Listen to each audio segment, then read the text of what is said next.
Dan vsem kolegom, obiskovalcem. Predstavitev te knjige je neke vrste pietetno dejanje za našim pokojnim kolegom, literarnim zgodovinarjem in bibliografom, doktorjem Mihaelom Glavanom, dolgoletnim urednikom opusa Edvarda Kocbeka, izjemnim poznavalcem tega opusa, izjemno veščim v razbiranju težavnih Kocbekovih rokopisov. Gospodu Glavanu smo zelo hvaležni za to veliko delo. Lahko najavim, da se urejanje in izdajanje Kocbekovega opusa nadaljuje, vendar, kot sami lahko razumete, nimamo še enakovredne zamenjave tega izjemnega poznavalca. Spoštljiv spomin, torej ta uvodna misel in zahvala doktorju Mihaelu Glavanu.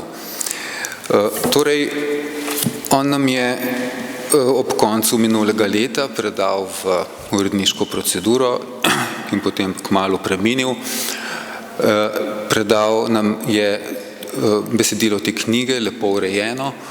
To je Kocbekov dnevnik za leto 1953, prvo leto Kocbekovega življenja, ki ga je v celoti preživel, kot pravi Glavan, v političnem pogrezu, ko so mu ena za drugo prenehale vse funkcije in je bil postopoma povsem izločen iz javnega življenja. V tej samoti, ki ga je objela, in tišini, se je intenzivneje v bistvu Kocbek obrnil in v tem res prvovrstno priča ta dnevnik z že doslej znanimi, ampak tukaj poudarjenimi kvalitetami Kocbekovega dnevniškega pisanja, izjemno občutljivega in pretanjenega, se je avtor obrnil nekako navznoter, veliko refleksij in temeljnih premislekov ga obhaja. Pojavlja se mu sredi vsakdanjega življenja in bivanja in odnosov s prijatelji in družino, se mu pogosteje pojavlja misel na smrt, premislek, kje sem s svojim življenjem, s svojim bivanjem v okviru svoje eksistence in tako dalje.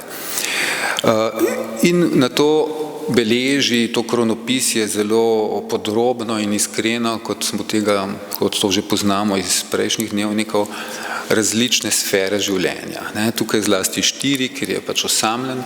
Eno je njegovo osebno, družinsko, osebno življenje, kjer nas med drugim preseneti ali presune lahko, da je pravzaprav pogosto živela cela družina v materialni stiski zaradi skoraj nikakršnih honorarjev in preživetvenih sredstev, ki jih je imel na voljo, tako da so občasno prodajali celo slike, pohištvo, knjige in potoži, kako slabo ceno imajo knjige v tistem času in tako dalje.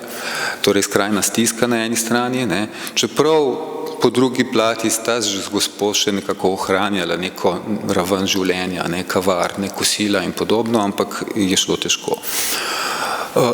Druga sfera, ki je pomembna v tem dnevniku, je njegov krog prijateljev, Trstenjak, Cajankar, Anton Vodnik in drugi.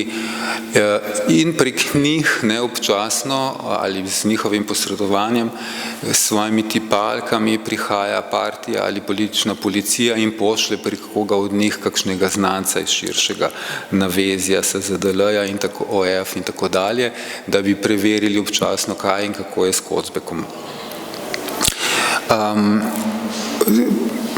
Tretji krog so pa seveda družbene razmere, družbeni politični dogodki, tukaj v manjši meri, ampak zelo intenzivno odmeva v dnevniku, na primer mučno dogajanje z založbo DZS, kjer je državno založbo, kjer je Kocbek pripravljal izdajo Maupassantnovih novel, izbora novel, in seveda je imel kot romanist in umetnik prvovrstno kompetenco, da bi to storil, ampak birokrati v tisti državni strukturi so mu delali neskončne težave pri tem, tako da se je morala iti večkrat njegova žena pogajati in podobno.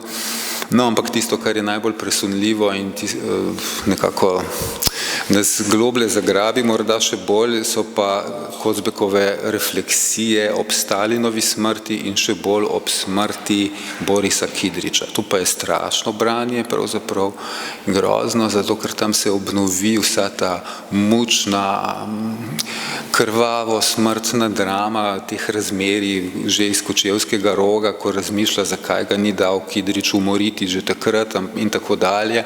In v to dramo potem, ki je povezana s širšo fresko zgodovine, se pa potem umešča še osebna drama, ker se izkaže iz tega pisanja, da je Boris Kidrič imel simpatijo ali strasti do Kocbekove žene, ki je bila nekaj časa tam, na bazi 20, in je bil to nek kompliciran sklop razmerij, ki je Kocbeka jasno krvavo prizadel prav v dno duše, ampak to so pač neke stvari, iz katerih bi spet se lahko seveda nastala nova zgodovinska drama. In tako dalje, in ena od bistvenih sfer bo pa seveda pesniško snovanje, ki ga tukaj on beleži. Skratka, to je zelo, zelo po svoje pretresljiva in zanimiva freska zgodovinskega dogajanja, beležena pač z enim od najbolj subtilnih in občutljivih peres pač novejše slovenske literature, in tudi če se s tem ali onim bralec ne strinja, bo zagotovo dobil prvovrstno informacijo osenčeno na nek zelo osebno doživet način tega čisto unikatnega pisca Edvarda Kocbeka. Hvala.